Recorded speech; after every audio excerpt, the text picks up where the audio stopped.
যেন তারা তাতে বিশ্রাম নিতে পারে এবং দিনকে করেছে আলোকিত। নিশ্চয় এতে নিদর্শনাবলী রয়েছে সেই কওমের জন্য যারা ঈমান এনেছে।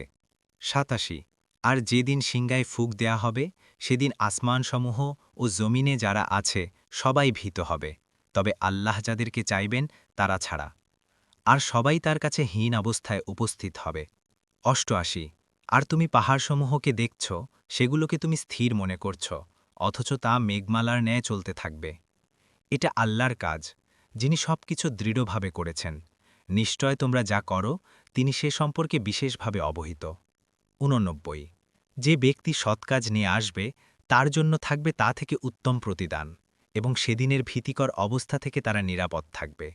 ৯০ আর যারা মন্দ কাজ নিয়ে আসবে তাদেরকে উপর করে জাহান্নামে নিক্ষেপ করা হবে।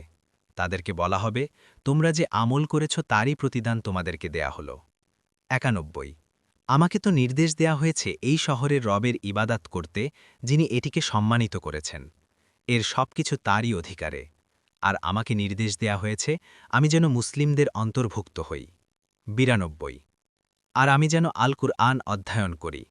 অতপর যে হিদায়াত লাভ করল সে নিজের জন্য হিদায়াত লাভ করল, আর যে পথভ্রষ্ট হল তাকে বলো আমি তো সতর্ককারীদের অন্তর্ভুক্ত। ৯৩ আর বলো সকল প্রশংসা আল্লাহ, অচিরেই তিনি তোমাদেরকে তার নিদর্শনসমূহ দেখাবেন, তখন তোমরা তা চিনতে পারবে। আর তোমরা যা আমল করো সে ব্যাপারে তোমাদের রব বেখবর নন।